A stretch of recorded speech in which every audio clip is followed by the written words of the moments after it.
Hey there, my name is Rob Paone, and welcome to the Proof of Talent podcast, the show where we discuss the career journeys related to the crypto, Web3, and blockchain industry. Today, I have a special guest for you. It is Glenn Rachlin from Alchemy, and we talk through a variety of subjects as far as getting a job, finding that first opportunity within the Web3 space. And there are a number of frameworks. Glenn posts some fantastic content on LinkedIn. I will put his LinkedIn below if you'd like to shoot him a request or give him a follow on LinkedIn. But he posts some really good content as far as his thought process when he was getting into the crypto space and going from one of the biggest companies in the world, one of the most successful, well-known companies in the world, which is Amazon, to a relatively, I'll say relatively because within the crypto space, it's pretty well known, but a relatively unknown startup in the form of Alchemy. And how he made that decision, why he made that decision. There is some really, really good content within this podcast that I think as a job seeker, as somebody who is working within the crypto space, I think you are really going to enjoy this episode. So without further ado, let's hop into that conversation with Glenn. So Glenn, thank you so much for taking the time to join the Proof of Talent podcast. Really appreciate it. And one of the questions I like to kick things off with is, what were you doing professionally before you got started working in the crypto or Web3 industry? Yeah, so before I started actually working in Web3 at my current job, I was at Amazon Web Services. I was a sales manager at the company. I'd been there for about 6 years, but I sort of had two jobs when I was at AWS. I had the job that I got paid for, which was my sales manager job. And then I had my side hustle within Amazon, which was trying to build out a Web3 vertical within the company. There's a whole story there and happy to talk about that. But essentially, I really believe that Amazon had such a big potential in the space and could really move the space. So I was working pretty hard on trying to get them to do that, and worked and created some narratives. I had an internal podcast and did some user research, and we ended up coming up with a few services, AWS services for blockchain, Amazon Managed Blockchain Service and Quantum Ledger Database. And that was a pretty big initiative of mine. So I guess that's what I was technically doing before I aped in and went full time into Web3. It's funny because I looked at your background on LinkedIn prior to this conversation, obviously, and I've actually seen a lot of your posts and things like that on LinkedIn. But both of us were actually account executives in the software sales space prior to starting, I guess, within the crypto space. And a similar story, but I didn't go down nearly as in depth as you did at Amazon. But I was working at Oracle at the time in 2017. And I remember seeing announcements about like the blockchain team, and I was cold emailing people at Oracle while I was working at Oracle trying to get onto the blockchain team, and nobody would respond to me at all. It was just like, I was like, please, somebody let me work on this stuff. I will do anything. And just got zero responses for the most part. Oh man, yeah, Oracle's the dark side, but they have a pretty big blockchain team right now, and you're seeing a lot of traditional tech enterprise companies starting to do it, but it wasn't that way really before 2017 or so. So it's definitely a big change now. Yeah, no, it definitely is. One of the things, getting back to LinkedIn too, you had posted recently, and I think this is probably a good segue into what you're doing now, but you, not super recently, but left Amazon and went to work at Alchemy, which we can certainly dive into what Alchemy does. But you had a really interesting post about the number of startups that you ended up interviewing with when you left Amazon to work at Alchemy, and kind of why you ended up going to work there. And I'd love to dive into just that kind of thought process in general, if you don't mind. Yeah, definitely. So I had gotten, I guess you could call it the startup bug when I was at AWS, working with so many different startups and just seeing just such massive growth on the Amazon Web Services platform got me thinking, wow, working for AWS is epic and it's, an amazing opportunity, but being part of a smaller team and growing something from scratch is something that was really attractive to me. So what I ended up doing was, during COVID, listening to a ton of podcasts, really about revenue parts of companies and how different organizations were built. I listened to the CRO of Snowflake and CRO of Datadog and some of these like epic software companies, and learned about how they grew from basically nothing to multi-billion-dollar companies that are public. And I started to put together a list of targets. I think I looked at around 56 or so of these targets, and I started to put different pieces of information on a spreadsheet. I actually use Notion, a Notion table, which is pretty slow, but it helped me really frame where I wanted to go and make it more of a logical decision. So, I put down name of the company, CEO, a little bit of background info on the CEO and who they are, what their pedigree is, the industry that the company was in, the product that the company is in, who some folks on the team are. I just scan LinkedIn, just like kind of open up a million tabs, get a good sense of, all right, who are these people? Where'd they go to school? What companies were they at before? What roles were they at? And then sort of made a gut guess on what's the potential of this? Like, what's the addressable market? How big can this really get? So I put all this stuff down, probably spent months and months on it, and after that point, it was pretty obvious that Web3 was the right place to go, had the highest potential, tons of great founders, amazing products coming out, and the best teams. So I kind of honed in on that. Plus, I had been super passionate about blockchain. I think my eyes were always set on that, but I was looking at some other companies outside of Web3. And once I decided on Web3, it was a pretty easy decision, to be honest, of where to go. I felt like nobody knew who Alchemy was, and I couldn't believe it. The way I found Alchemy is I Googled blockchain or Web3 infrastructure, and maybe I typed in like AWS or something, cloud or something like that, and this TechCrunch article came up I was about, going to hey, say TechCrunch. I feel like I always saw Alchemy and TechCrunch. yeah, it's the AWS of crypto. And I was like, whoa, I'm at AWS. I know this, infrastructure. I know about blockchain probably more than other people in my like role. It's a perfect fit. And I was just kind of hooked. I just couldn't believe it. It was like, finding some gold mine online that we didn't know exists. So I think you had, looking at the post now, you talked about industry, Web3, team, founders, potential, and product. And I think you just covered some of that, but like, what was the most appealing part about Alchemy for you as a job seeker, as a candidate looking at this? Because obviously you're somebody that I think a lot of people do, but certain people do it more so than others, is really taking that like career decision seriously, as just going and putting that level of research in and things like that. What was really appealing to you about Alchemy as you evaluated it versus other Web3 companies out there? Yeah, so the space in which Alchemy operated was the most interesting thing to me. If you look at Web3 companies, most of them are financial based, trading, or even at that time that I was looking, NFTs. They're all based on sort of like what happens on the top layer. Alchemy is focused on the bottom layer, the developers, and abstracting away the most challenging, most annoying things that you have to do in order to just get started to build something. And this spoke to me because this is the same thing that AWS did. At Amazon, they call it undifferentiated heavy lifting. AWS takes care of all of the things that don't really differentiate you from your competitors, whether it be air conditioning in your data center, or security guards in your data center, or like how neat your racks are. Like, nobody cares about that. Whoever's using Twitter and Uber or Netflix, they could care less about how clean the data center is, or what it looks like. And AWS took care of all of that so that you could focus on your business. And when I looked into Alchemy, actually I used it, got familiar with the product. I spoke to a few people who used it, and just hearing what they said, it blew me away. They were able to reduce time to market by huge percentage numbers.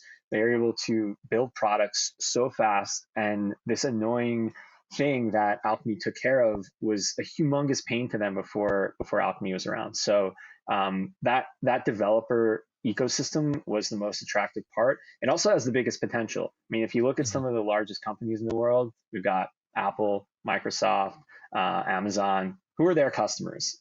They're developers. So there's something there. it's a small segment of people if you slice up the world, but it has quite the opposite effect. It's the biggest impact on the world.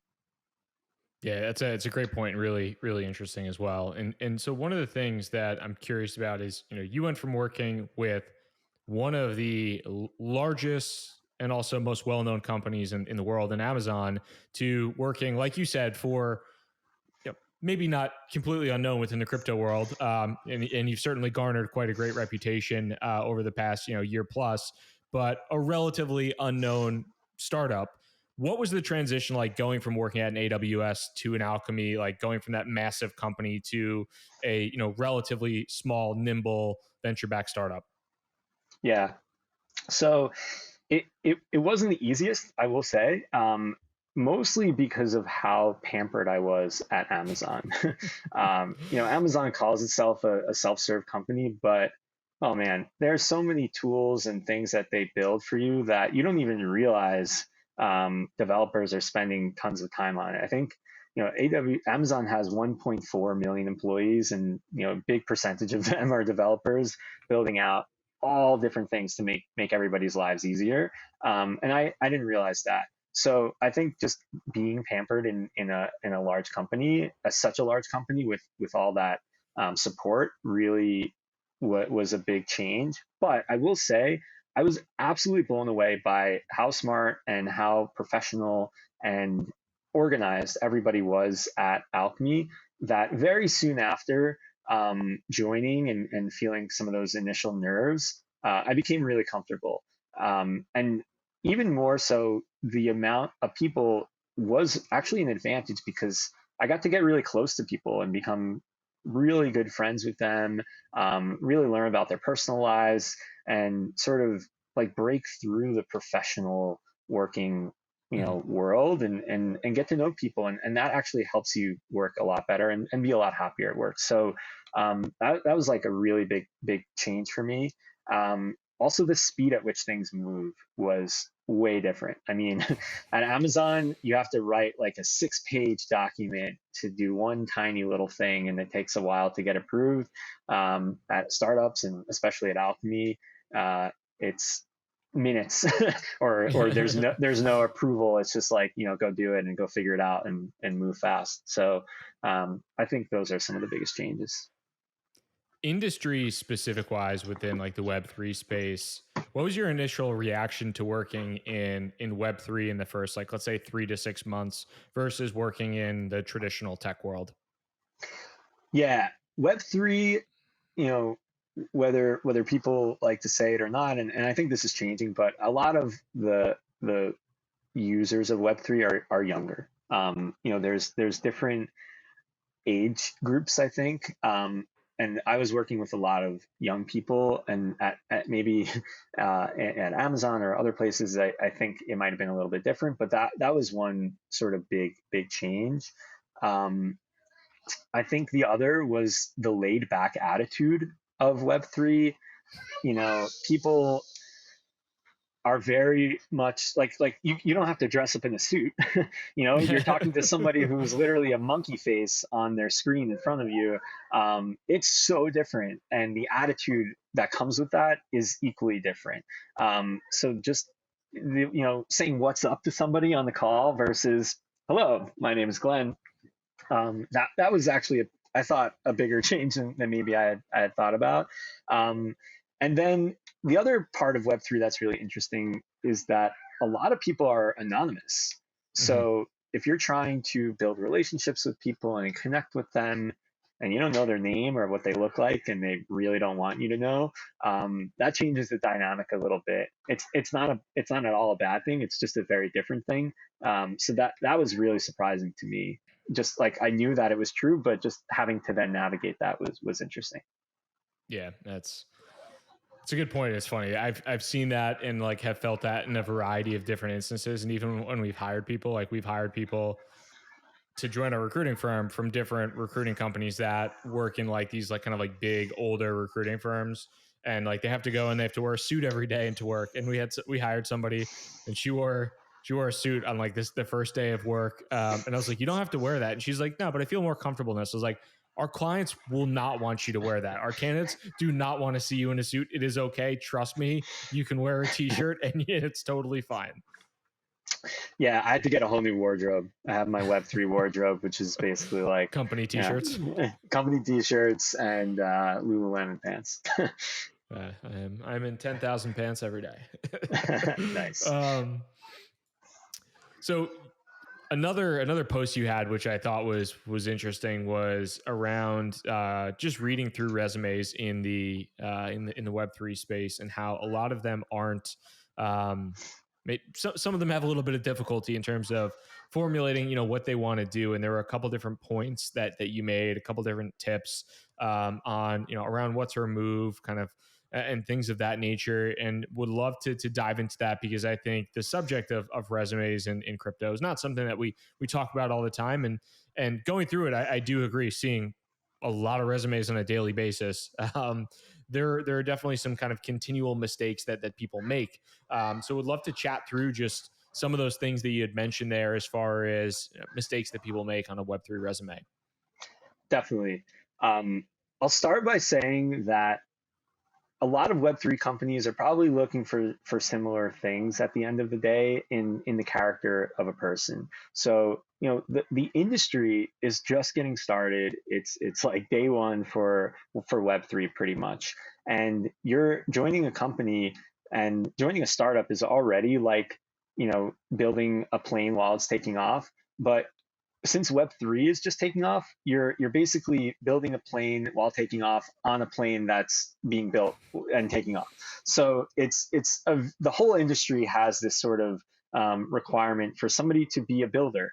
And I think ultimately founders and recruiters, unless you're doing something really specific, are looking for people who can, get shit done and build something, or have built something, and don't can go after problems and solve them really effectively and creatively on their own, and be comfortable with failure and trying things out. So, it's a very generic term, being a builder, but I think it doesn't matter if you're a marketer, if you're business development, if you're an engineer, it doesn't matter. Like, you have to be able to like go build something and bring that to the team and have it be useful. So that's the number one thing that they're looking for.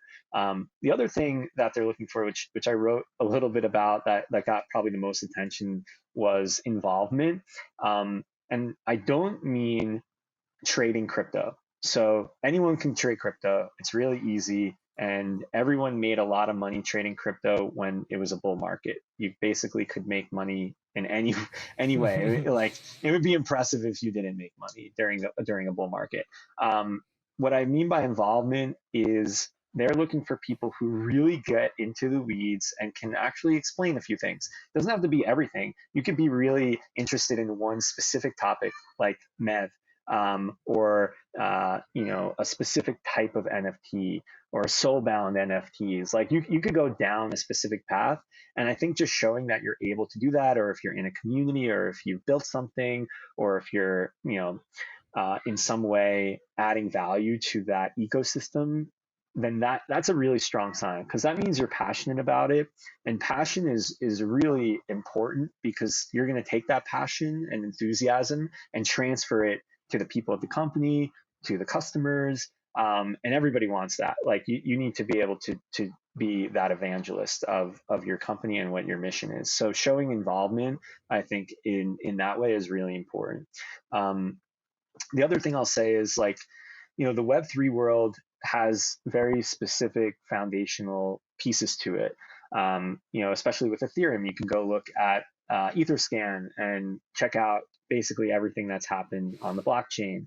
And there's lots of other things like that. So if you're able to show that you understand it and can apply that knowledge, and maybe do research using Etherscan, or find people on LinkedIn in a specific way, or find people on Twitter, those applications of Web3 knowledge, I think, are also really important, because it puts you kind of at like the table stakes area of, hey, we need to do very similar things that what we're doing in Web3, go find recruits, or go find people who have this skill set, or find out information about XYZ, but it's Web3. So you have to know how to do it in that world. So that was the other area.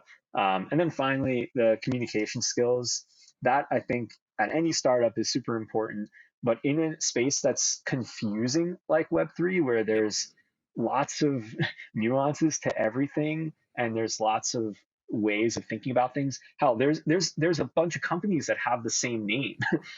Like there's a few different genie companies out there, and we've had issues like, oh, which genie you're talking about? Oh, this for the past two Is it weeks I thought you were talking. genie.xyz or? Yeah, I thought you were talking about this original one. So being able to communicate effectively is a really, really important skill. So those are some of the things that I thought people should have. And then I had a few other things in the post about like, things to remove on your resume and how to have a nice pitch and keywords. But ultimately, I think resume is just one piece of it. Mhm. There's a lot of ways to get past that stage really fast and maybe even skip it completely or just have it be as an afterthought. So don't think resume alone is like, super, super important unless that's your only way to kind of speak to the people at the company. Yeah, I think one of the things you mentioned, and like I've talked about this a lot, but involvement, I do think is really that might obviously, you have to have an all around kind of all encompassing approach, and like you said, good communication skills, have kind of that startup builder type of attitude and just kind of the overall knowledge, but like having the involvement within the space and like that true involvement, like you said, is really important because I think there's a massive difference between somebody saying, oh, okay, I bought XRP in 2017 or in 2020, and I made a 3x and I thought it was cool versus somebody who can within like pretty good detail give you some type of explanation on a topic of which that they enjoy within the industry. Like you said, there are so many things. I think that's what's one of the cool aspects of just the industry as a whole right now is like there are so many different like little subsets and niches within the niche overall that you can nerd out on and become maybe not a full on expert, but like you can show your competence by being able to talk about that topic for 5 minutes. And that's what ultimately I think people look for. And it is as somebody who's a recruiter in the space, it is very easy to tell who knows what they're talking about and who like knows their shit versus who has maybe traded a few times on Binance or on Coinbase and being knowing yourself personally and like having that self-awareness to know which one you are. And if you are the type that's just done trading, like take a step back and find out what interests you and then try and get to that next level where you really do have that true competency in something that interests you versus just a very surface level knowledge. Definitely, and I'll add on top of that that even there's you could spend multiple lifetimes going through everything in Web3, but if you just pick one thing that's really interesting to you and can talk to it in simple terms, that in my opinion, will take you so much farther because it shows that you can go deep in a subject, and it shows that you're really interested in it. And if you can do those two things, you can do it again. Maybe it's not super relevant to the company that you're looking at, but you can repeat that process. So that's like generally really important, especially when talking to folks who are looking to join the company. Being able to go truly deep in one area, don't really care which most of the time is Mhm. important. Yeah. And one thing I think that's kind of interesting about your journey as well, and I feel like we've chatted about it before a little bit on the show, but transferable skill set and interest. And I think one thing that you had and saw and noticed, and sounded like that was what was appealing to you about Alchemy was kind of that Alchemy was in some cases like the AWS of Web3, in that you had 6 years of infrastructure experience working at Amazon, and that translated, sounds like it translated really well to what you're doing at Alchemy and kind of your current role right now. And I think that's also something that as a candidate, if you're out there and if you're looking for an opportunity, is trying to see if you do have that type of experience. If what you do right now is something that you like, if it does transfer over to the Web3 space, that's something that could be a really good fit. If you are working in infrastructure, if you're working in something else, if you're working in finance, maybe that DeFi or a centralized company along those lines, like having that transferable skill set, I think is also a huge benefactor to a lot of people. Yeah, definitely. And you'd be surprised which skill sets are transferable. There's a lot of them. Doesn't always have to be, oh, I'm in finance, so I have to join a finance company. It could also be like I was able to talk to the business value of this product. Well, join a company that has one product or a lot of products. That you can do that and effectively really show value to the company. I would almost like reverse engineer what are your biggest value props as a person, and where does that align best to within companies that you're looking at? Yeah, that's a really great point. Um, Thinking about your kind of journey in this space, and sounds like it started at Amazon and it's probably continued quite a bit since then. As far as content or learning, and I saw a cool announcement that y'all had at Alchemy recently as well. But as far as content or learning, what has been really helpful to build up your knowledge base within the space of crypto, Web three, and blockchain? Yeah, content is a really interesting piece of this for me because I think there's a good side of content and the bad side of content. The bad side of content is I'm listening to podcasts all day. I'm reading. I'm on Twitter. I'm reading articles, and then that just never ends. And you keep doing it, and then year or 2 years goes by, and you're like, all right, like I know a lot about this stuff. I'm going to keep reading. Well, you're not actually doing anything. You're kind of procrastinating. And the reason I'm saying this is because I did that for 7 years or more. I first learned about Bitcoin in 2013 and spent a ton of time just reading articles and learning and becoming interested and disinterested until I finally decided to really make the leap.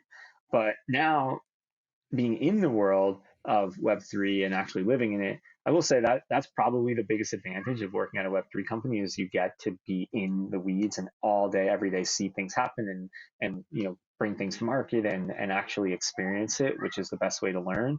But if you're not in that situation, um, what I would probably do is find those people and sit down with them and talk to them. And not that many, a few. Um, just say, hey, like, what are some of the most important problems that you're seeing? What are the most important trends that you're working on? What are some of the biggest areas that you think things are going? And learn a little bit about it. Like, you don't really need to know that much about it, but then within your day, maybe you have alerts on Twitter on somebody who talks about that topic a lot, or you follow somebody on LinkedIn who always mentions this main thing that you're really looking to learn about, or there's a podcast that does it, and just try to make it a part of your habits and everyday life to just learn, and don't go crazy. Like learn for the sake of taking action. Don't learn for the sake of learning because it's interesting. Because one's a hobby if you're learning because it's interesting, but if you want to put it to action and get a job and make money in Web3, then you have to put it to action. So then take your learnings and do something, whatever it is you're interested in. Build a project or build a website or build a community or like craft something that's of value to maybe a DAO in the space. Like add value with your knowledge, and you'll learn a lot more when you do that. And that I believe will really take you far. Yeah, that's an awesome point. And I think one of the things you said too, kind of going from the beginning, is working in this space and how valuable that is. And it's something that I experienced firsthand too. Like when like going back to the original topic of working at Oracle and trying to get into the space, I ended up getting a job at AirSwap, which is a decentralized exchange built on Ethereum back in the day. And it was funny because I had a community of friends and we would get together in New York City and talk about all this stuff. And, I was obsessed with it. And all I did was, listen to podcasts and make podcasts at the time about crypto, but it was so different getting into the industry at the end of the day and being able to go into an office or to talk to people, in that kind of 9 to 5 setting as well. And then kind of going to those conferences as like a representative of a company and all those types of things. I just felt like being within the industry was such a different experience than being on the outside of the industry and kind of like listening in from the outside in. And so for me, that was a huge, like, it was just a huge game changer. And one of the things that like I really was valued about working in the space was just having the access to like relationships and information. I feel like is very hard if you're not working within it full time. 100%. I actually, so before I got into Web3, I had a hit list of people that I wanted to meet, like Vitalik and just a lot of big names within Web3. And I would go to all these conferences and meet someone, shake their hand and say something, or maybe even start texting or emailing with them. And I come home and tell my wife, and she'd be like, nobody knows who that is, nobody cares. Like, get over yourself.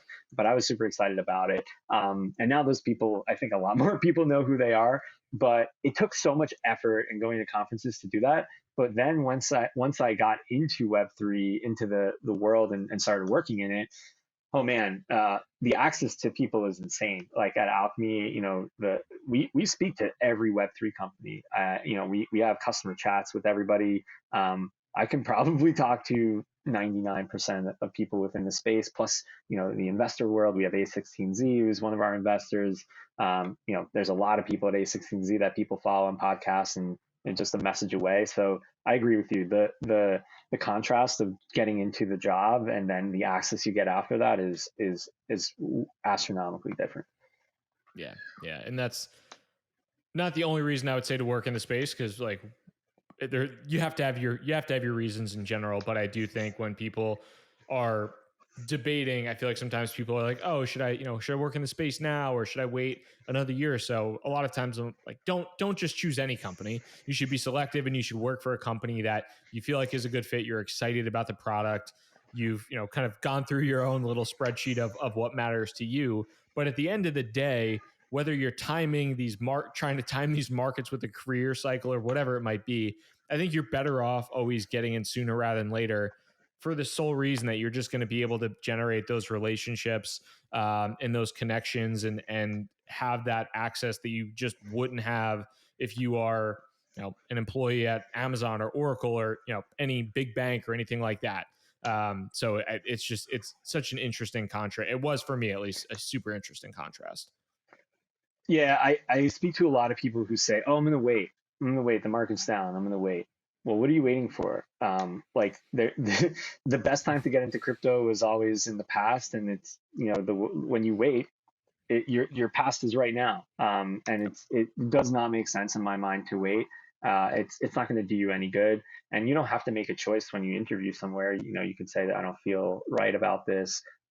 Maybe there's something else I want, and you go down this journey of what is Web3 for me, and what do I want to get out of it. It's always best to start as soon as you possibly can. Yeah, I couldn't agree more. And one last question we'll finish off here with. Want to just talk about the future, and this could be about anything in the Web3 space at all. But what's one thing you're really excited about? Could be a trend, a product, anything. What's one thing you're really excited about in the future here for Web3? So I think probably the thing I'm most excited about is how Web3 is composable. You can build on top of different components. And when people make a decentralized application, what that gives you is this open source piece of technology that can then be built on top of, and people can tweak it and edit it in the way that they want. When you use Instagram, and I think Instagram had like the TikTok thing that they did for a while, and it was super annoying, and you couldn't use it. And I was like, I use this app all the time, which isn't a good thing. And now I finally can just not use it anymore. But if it was a Web3 application, I could just go back to the version that I liked, or I could build my own version. And that is something that exists within Web3, the composability. And I think we're going to hit a point soon where there will be certain components of applications or applications themselves that people are building on top of that just make the user experience amazing and unlock a ton of new functionality. For example, before when we were talking, I was like, I know I've spoken to Rob before. Like, I know I have. When did I speak with him? And I was looking through LinkedIn and looking through Twitter, and I couldn't really find it. In the Web3 world, say, we interacted on Web3 social applications, I could probably write a quick script, or somebody would have done it, or I could just say, find in the ether where we had a connection and show me. And it's just going to be so many things like that that unlock value that has never existed before. And I'm just super excited for that world. Lots of companies are already starting to use Web3 applications, and it's just going to benefit the consumer in so many ways. And I think we're starting to see that happen already. Yeah. The progress of the industry within the last like even just like 4 years, I feel like is really incredible. And like the level of sophisticated, like just things were so unsophisticated and clunky 3 or 4 years ago, and just now they are better by leaps and bounds. And people always, I feel like, tend to just really, everybody gets super hyped up in a certain time period because of prices or whatever, and they over exaggerate what's going to happen in that short period of time. But like in the, in the medium to long term, I think just the quality of talent and brain power in this space is going to build some really incredible things. So it's going to be fun to watch that happen for sure. Totally. I mean, a little over a year ago, pretty much nobody knew what an NFT was. And within that period of time, an entire new industry has been built. You could buy an NFT with your credit card. You could buy an NFT with cash, US dollars in hand. That the speed at which that took place is insane. And I don't think people realize it because it was over about a year. It it's going to be insane how fast things pick up as this keeps growing, and it's super exciting. I mean, it's why we're in it every day. Yeah, it is. It is. Well, thank you so much for the time. I really appreciate it. You had a really, I think, some great advice and stories in general on careers in the Web3 space, and I think it's going to be useful and helpful to a lot of people who are considering an opportunity. So, thank you so much for the time. I really appreciate it. Yeah, thanks a ton. Appreciate it.